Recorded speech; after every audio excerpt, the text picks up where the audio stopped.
James, such a great pleasure. I can Thanks. stop touching you. It's like so cool. that Sure, you're sure, here. sure. Whatever. Right? That's not the worst thing that happened to you in the festival, I'm sure. No, definitely. You have like a worst thing that you can remember? You mean today? Oh, today you have a bad thing going on? No, not really. No, not really. Really chill here. We're chill. It's fantastic here. It's beautiful. The weather couldn't be lovelier. I love being in Lisbon. It's one of my favorite places to be. So I'm very comfortable and very excited. Very excited. Yeah. That's cool. I am very excited to talk to you because I really love Yo La Tengo, but I'm not one of those people who knows it from the start because I wasn't live. So No, yeah, that's a big question. That's a big ask. We would say in America. Yeah. I would never demand that of anyone. That's irrational. yeah, it is. But at a certain point, I feel a little guilty when I started to really enjoy music and started to dig in, and I want to find more and more and more. And then, oh my God, why didn't I listen to these guys earlier? But then it was a bigger surprise, and it was a bigger achievement for me, you know. I think it's like a continuum. I think you join it at some point, and then you can roll forward with it. You can choose to go back and investigate. It's no pressure. Yeah, no pressure. Thank you so much. Because you everything I've ever read or saw from you in interviews. It's like you're like an encyclopedia of music. So how did that start for you? I think we're just fans. Yeah. I don't really. Yeah. I don't. None of us really feel like a responsibility to teach people about anything. I think that sucks. Nobody wants that. but Yeah. I think we're just fans. We're lifelong fans of music, and buying records for ourselves since we were all children, and had parents who encouraged us to listen to music and would listen to music with us, and it just never stopped. It just kept getting bigger and bigger. That's a big thing. Can you talk a little bit about that? Because I think that's a very important thing. Even in Portugal, we're always trying to push things into that way and that path, and it's very difficult sometimes because we went through a very big crisis, Mm-hmm. and culture just became like a second need. It was not a necessary need for people to live, and it's very, very important that your parents and everyone around you since you're young can encourage you to listen to music, to read books, to go to theaters, to everything, you know. And it's kind of like sad when the society kind of tells you that, okay, culture is not our first, important thing, or for a government, or for, a state budget. I don't know how you say it in English, but the budget. To put culture first.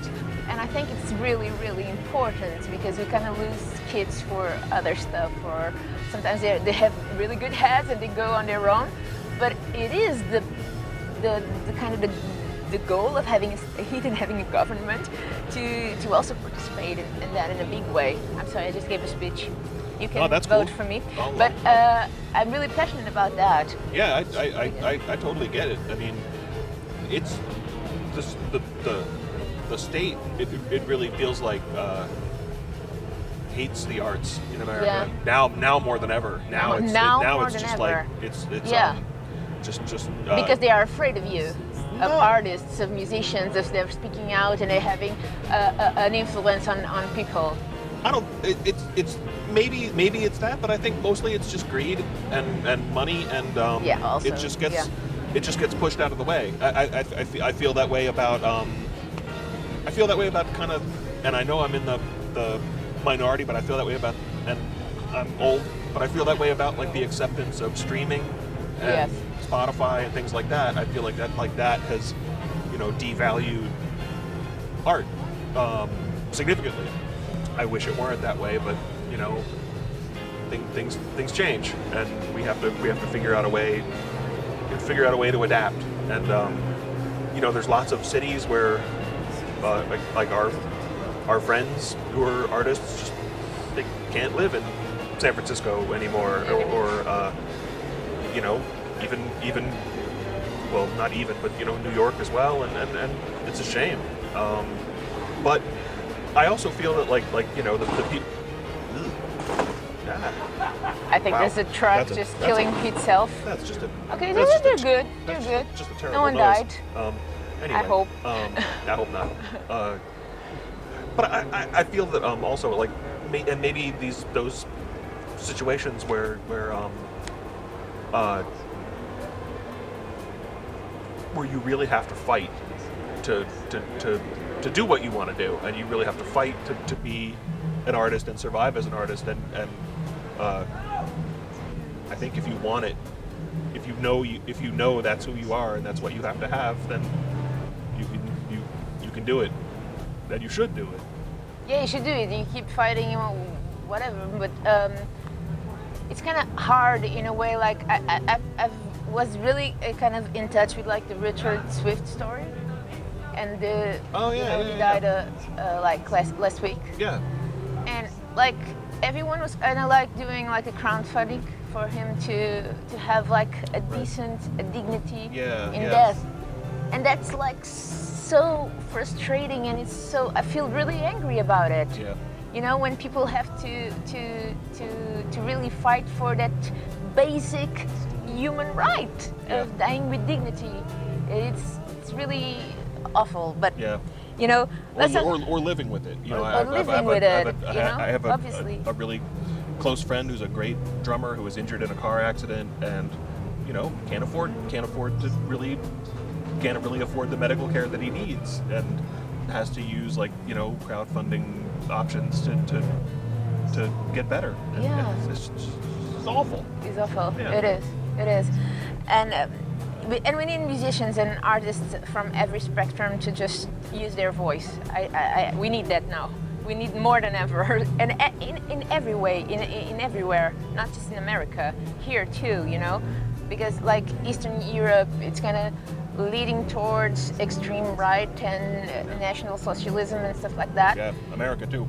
Yeah, and people kind of swim by it like, oh no, that's not important. That's really important. Yeah. Just pay attention to that, because don't listen to them, shut them down. No, listen to them. Yeah. That's a really important thing that's happening. Yeah, I totally agree. I mean, like even in the States, I think like a really rare commodity as far as using their voices is athletes, and that's starting to happen more, which is awesome. Like that, it almost never used to happen. There was Muhammad Ali and Kareem Abdul-Jabbar, and then really kind of nobody for a long time. But people are standing up.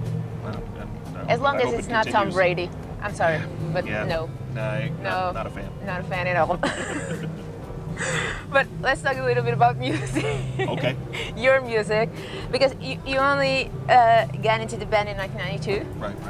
And I'm sorry, I was only 10, and that's cool. I didn't listen. But I did listen 22. After that to May I Sing With Me. And I was singing with myself with that. And how was it for you to step into this amazing band with Vera in Georgia? Obviously, you knew about them. Yeah. And you were a big fan. I was, yeah. It was exhilarating, but it was also frightening a little bit. Very much so, and also, I mean, not just for the actual situation, but out of respect for what had come before me. Okay, There's like a familiar science fiction theme where if someone goes back in time, the rule is you're not supposed to touch anything because it affects the future. And, really like something like a butterfly effect? Yeah, exactly. Exactly, the butterfly effect, precisely. And so I was very conscious of the butterfly effect, and in what I was doing, because I knew that I was. I felt like I was in a very important place. And you are. And it turned out great. It turned out great. Right? I stepped carefully. But after you joined the band, you just put out so many. I can't keep track of all the records. I knew some. I just picked some that I really, really love, because I have to talk about Painful, because it's one of my favorite albums ever. And I Heard You Looking, it's one of the songs that it's just so emotional because, you know, whenever I'm down or whenever I'm happy and I just go on my car and just start driving because that's something I find very kind of like, how do you say, healing. I don't know, I like driving into nowhere. Me too. And put some music on a car. And I Heard You Looking, it's always on that mood. Sets the mood for everything. It's just beautiful. It looks like I'm driving like a space machine and not like a car. I'm levitating and everything is going to be okay. You know what I mean? I couldn't be happier. Yeah. That's great. Then I think it's really great. I feel like we achieved what we set out to achieve. Yeah, and like, and when you go back to your lyrics, it's something that like nowadays everyone like depicts on every lyric, on everything anyone says, on everyone writes, and it kind of like gives you the opposite, like you deconstruct mantras, you know what I mean? And that's really cool because we don't need that, you know? We don't need for you to be like Shakespeare's or something like that, you know? And that's really, really nice because we get like the sonic like cocoon where you put your lyrics transforms us and puts us in a mood and in a state of mind that not a lot of bands can do that. That's something very important for you, right? I think it's mostly just the way we work. Almost always when we write songs and record them, the lyrics are the very last thing to happen. Like we know the singing melody, but we don't really have any words for it yet. Yeah. Normally until the very end, and I think that unconsciously the music really informs the words that come for it. Exactly. Like we never would start with the words. I mean, that's a really common way for songwriters to work, but it just doesn't make any sense at all to us. But you know, it works really Paul well. Simon. Yeah. He said, you know, he would sit in an office in front of a typewriter and just type words all day long. That sounds awful. That sounds like that sounds like a terrible job. I want to talk about There's a Riot Going On first because it's your last album and I truly adore it. But I have to talk a little bit of Blue Line Swinger because I think that song from Electropura, it's just like, can you confirm that maybe that's one of the songs that encapsulates everything that Yo La Tengo is?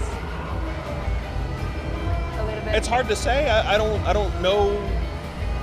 I like not knowing all the things that we are. I try not to think about it. Not that I want to put you in a box. Like when I listen to everything, that song has everything. I do feel like that song was one of the first, like kind of a glimpse into like what our practices were like, and just kind of the way that things will change when we're by ourselves, like in our room, and we are just improvising and making things up. And I mean, the dynamic on that song is just amazing.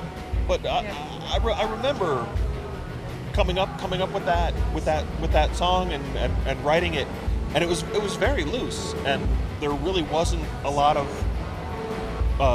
strategy. It was almost like telepathic in the way that we were kind of responding to each other. It was. Yeah, I still love playing that song very much. Yeah, I love hearing it. And just one thing, you have a really funny album name. You probably know what I'm talking about. Uh-huh.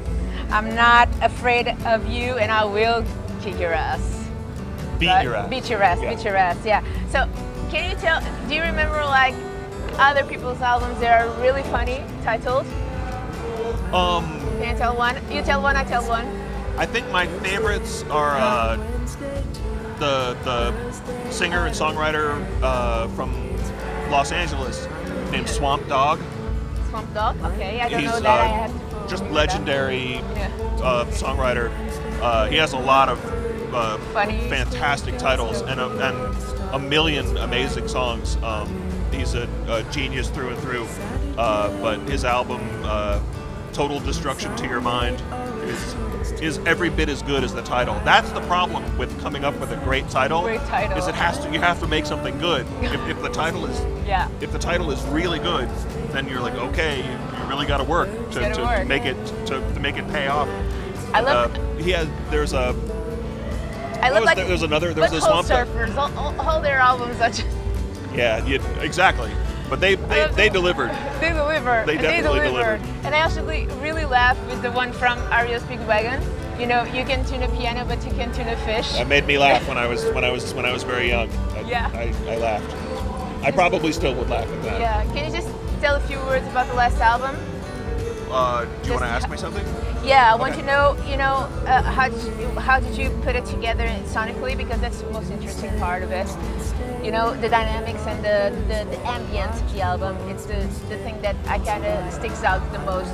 We did it entirely ourselves. We recorded it, just the three of us, in the room where we practice in Hoboken. You're still in Hoboken, New Jersey. We rehearse there. We don't live there, but we work there. And we would show up as though we were showing up to practice.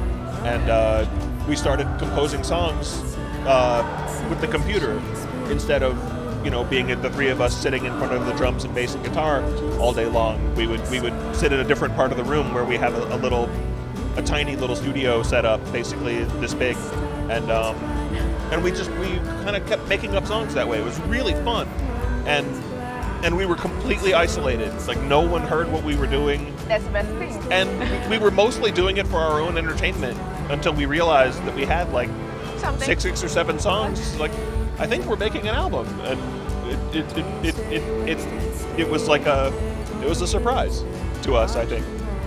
But it was really good, really fun, and really creative, and super experimental, trying anything we wanted to try, and you may and you might. Yeah.